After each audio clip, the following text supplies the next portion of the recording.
In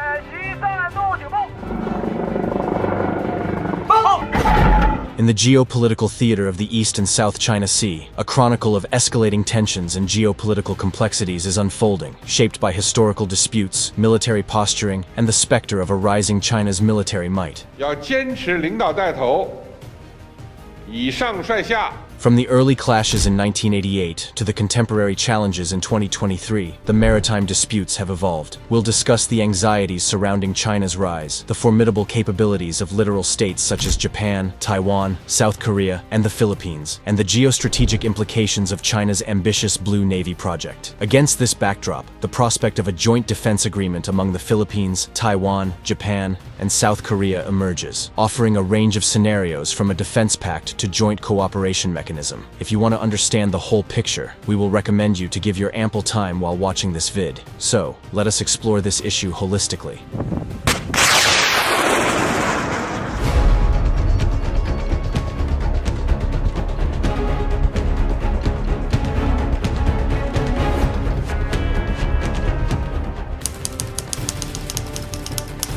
The history of disputes between China and its neighboring countries in the South China Sea and the East China Sea is marked by a series of significant events. In 1982, the United Nations Conference on the Law of the Sea, UNCLOS, was established, outlining the rights and responsibilities of nations in their use of surrounding waters. One of the earliest armed conflicts occurred in 1988, when China and the Vietnam clashed on the Johnson Reef, resulting in the sinking of 3 Vietnamese ships. This marked a turning point in the region's geopolitical landscape.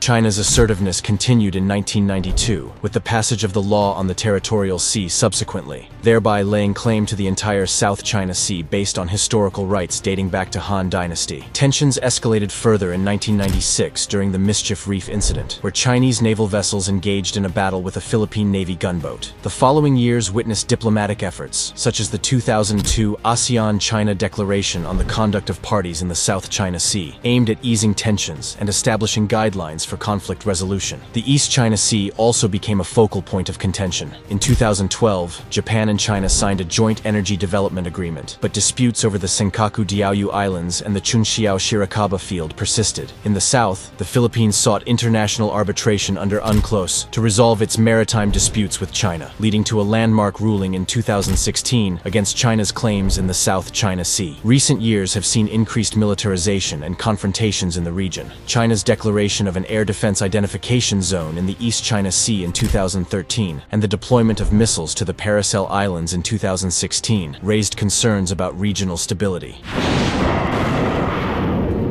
In 2018, a U.S. warship patrol near Chinese-built islands in the South China Sea enraged China. In 2023, tensions continued to escalate. The Philippines welcomed an expanded U.S. military presence through joint defense agreements, drawing objections from China. In addition to this, China's release of an updated territorial map, including a 10-dash line, has sparked protests from ASEAN members, as well as from India, Japan, and Taiwan.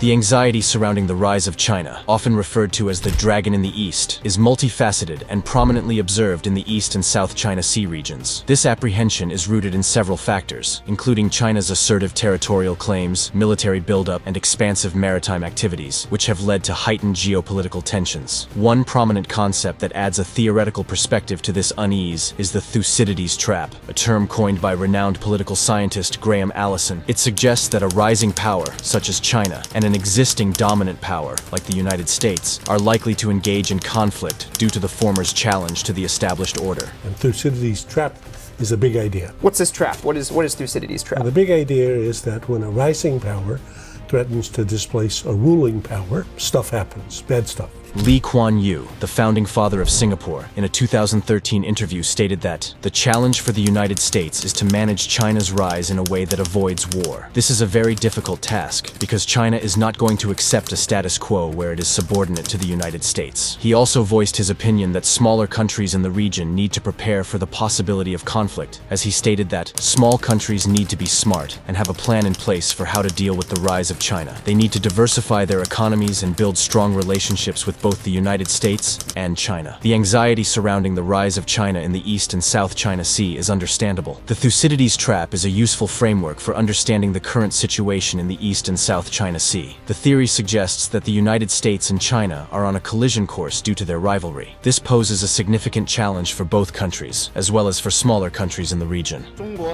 The Chinese Navy identified the relevant U.S. Navy vessel in accordance with the law and warned it to leave. The relevant actions taken by the U.S. vessel undermine China's sovereignty and security interests.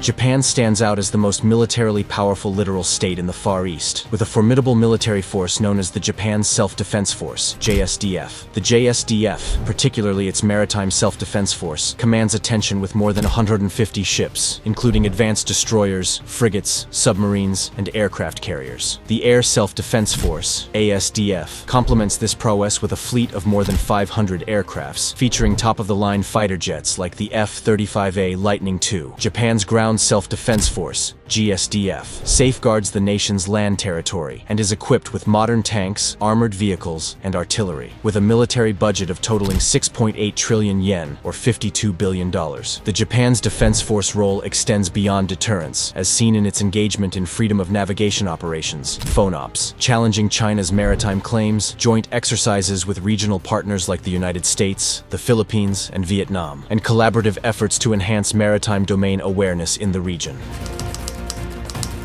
Taiwan, with its modern and well-equipped armed forces, ROCAF, holds a considerable say in the region. With a military budget of $19.4 billion in 2023 and a robust force including 169,000 active personnel, 1.66 million reserves, 474 aircraft, 1,200 tanks, and 110 warships, Taiwan's navy is a force to reckon with, boasting more than 110 ships, advanced destroyers, frigates, submarines, and fast attack aircrafts, armed with cutting-edge weaponry such as anti-ship missiles, torpedoes, and anti-submarine warfare systems. The ROCAN plays a pivotal role in Taiwan's maritime defense. The Air Force further solidifies Taiwan's military might, featuring a fleet of over 400 aircrafts, including F-16 Fighting Falcons and FCK-1 Chingkuo jets. Taiwan's military include the Hsiung Feng III anti-ship missiles and ongoing development of hypersonic weapons. Taiwan collaborates cordially with regional partners like the United States, Japan, and Australia to bolster its maritime security.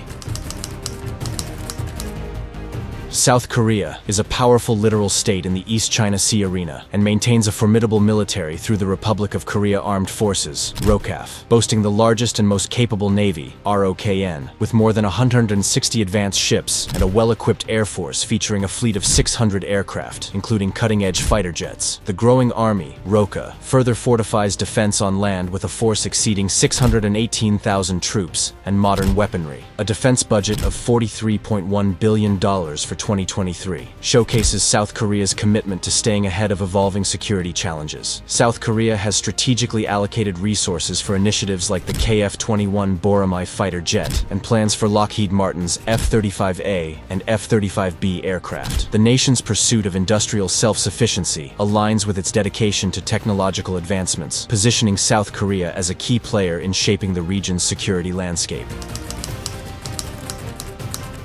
The Philippines is restructuring its military modernization plan to enhance territorial and coastal defense in response to escalating tensions with China. The recent collision between Chinese ships and a Philippine military supply vessel underscores the urgency. General Romeo Brawner, the Philippine Army Chief of Staff, highlights the shift's focus on safeguarding territories. We want to also bring that capability to the Philippine Army in order for us to be able to bolster our defensive posture and be able to defend our territory. The updated Horizon 3 modernization plan includes multi-role fighter jets, radars, frigates, missile systems, helicopters, and the nation's first submarine fleet. Despite budget constraints, the Philippine government has proposed a core 2024 defense budget of $4.1 billion.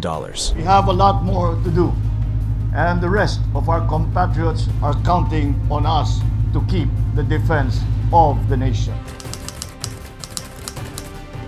In the historical context of maritime strategy, Alfred Thayer Mahan's influential work, The Influence of Sea Power Upon History, laid the foundation for the sea power theory in 1890s. Often referred to as the Clausewitz of the sea, Mahan categorized nations into those communicatively dependent on land and those reliant on the sea. His theory, encompassing 6 key elements, explored the maritime strength of a nation based on factors such as physical conformation, territorial extent, population size, character of the people, and government. Mahan emphasized the role of physical features, citing England and France pre-Napoleonic wars as examples. England's geographic advantages led to a maritime focus for resources, while France, rich in resources, leaned more towards internal production. In April 2023, China's naval capabilities took center stage as a carrier battle group, led by the Shandong, conducted simulated airstrikes near Taiwan, showcasing its expanding naval prowess. With the upcoming introduction of the 3rd aircraft carrier, the Fujian, equipped with catapults for extended-range fighter missions, China is committed to project its power beyond the East and South China Sea. Alongside advanced warships like the Fujian, the Chaganhu, a Type 901 underway replenishment ship, exemplifies the importance of logistical support in sustaining maritime operations far from coastal bases. China's ascent from a green water navy to one with blue water ambitions is evident in its development of over 340 warships, reflecting a desire for global maritime influence. Spanning 3 decades, China's naval transformation has made it the largest navy in East Asia.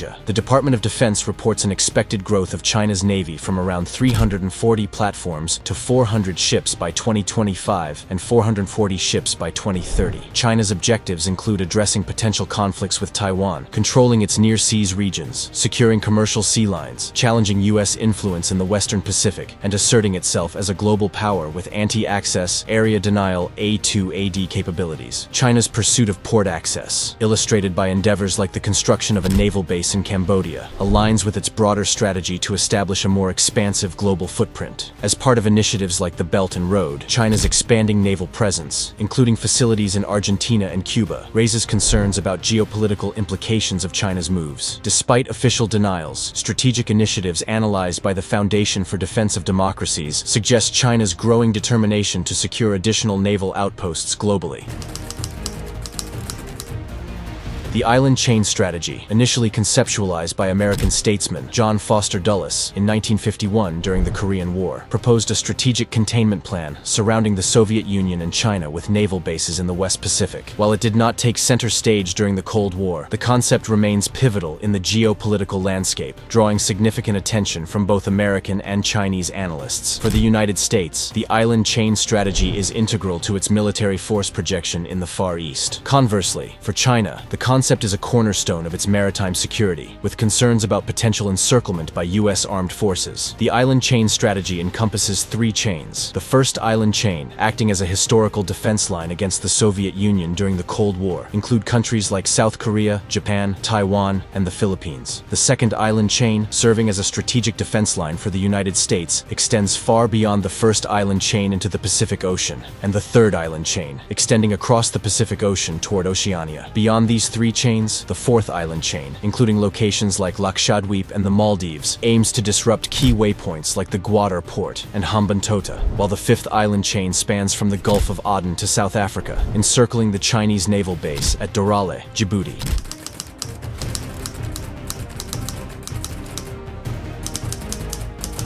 Against the backdrop of escalating tensions in the East, and especially the South China Sea, a plausible scenario involves the Philippines, Taiwan, Japan, and South Korea entering a joint defense agreement with a primary focus on maritime security. This coalition, driven by shared concerns over China's assertive territorial claims, envisions collaborative efforts encompassing intelligence sharing, joint military exercises, and coordinated actions to uphold freedom of navigation. Leveraging Japan's advanced maritime capabilities, Taiwan's strategic location, South Korea's robust military, and the Philippines' commitment to defense enhancement, this coalition could aim to act as a deterrent against potential aggressive actions by the Chinese. This scenario will be more ambitious and provocative, as it would commit the 4 countries to defending each other in the event of an attack. This would require joint military planning and training, as well as mutual assistance in the event of war. This scenario is less likely than the first one, as it would be more likely to trigger a negative reaction from China. However, it is still possible, especially if China continues to take aggressive actions in the region.